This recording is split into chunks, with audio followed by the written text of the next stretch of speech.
Pred vrati je december, najbolj prazničen in vesel mesec v letu.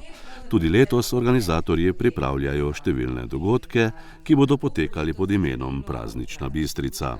Program prireditev so podrobneje predstavili na ponedeljkovi novinarski konferenci v prostorih Rica Slovenska Bistrica. Kar se tiče samega časovnega okvira, Praznična Bistrica se letos pričenja z 5. decembrom, konkretno z Miklavževanjem v Bistriškem gradu.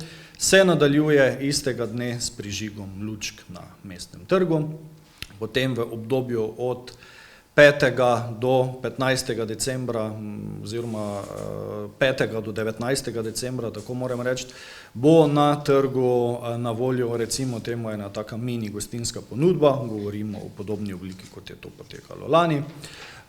Med 15. in 19. decembrom bodo ravno tako z središčem na trgu potekale tudi otroške prireditve, medtem ko bistvena sprememba, ki jo uvajamo v letošnjem letu, pa je, da se zabavni program z 20. decembrom seli na novo prizorišče, tako zvano prizorišče ob parku. Mislim, da se bo to prizorišče kar prijelo s kakim imenom Pop ali kaj podobnega, ker je prizorišče v parku in je parkirišče v parku in je plac v parku, se pravi, vemo skratka, o katerem prostoru govorimo. Torej, med 20. decembrom in 31. decembrom bodo zabavni dogodki, koncerti in nenazadnje tudi silvestrovanje potekali na tisti lokaciji. Kar se tiče samega programa, program je tudi letos zasnovan na način, da smo pokrili kar se da širok spekter okusov. Zagotovo boste tudi letos med nastopajočimi spoznali kar nekaj lokalnih bistriških glasbenikov, ki morda ne nastopajo samo v lokalnih bendih, ampak so tudi člani drugih bolj znanih skupin in zagotovo bo tudi letos veselo.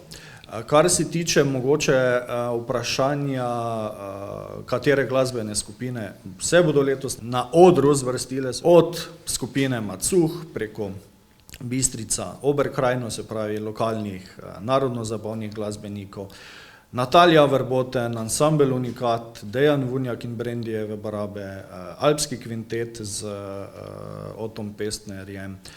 Tudi letos se bodo poleg glasbenega programa priključili Lionsi z Palačinkijado, se pravi, kot omenjeno, že znane zgodbe, letos torej še malo nadgrajene in na drugi lokaciji.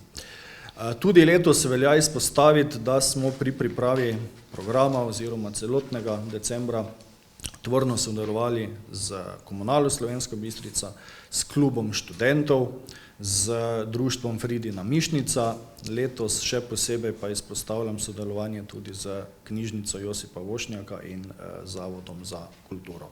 Na novinarski konferenci so sodelovali tudi predsednica Otroško-mladinskega društva Fridina Mišnica Rebeka Potočnik, direktorica knjižnice Josipa Vošnjaka Slovenska Bistrica Patricija Breznikar, Julija Klavš iz Zavoda za kulturo Slovenska Bistrica in vodja urejanja javnih površin pri Komunali Slovenska Bistrica Modest Motaln.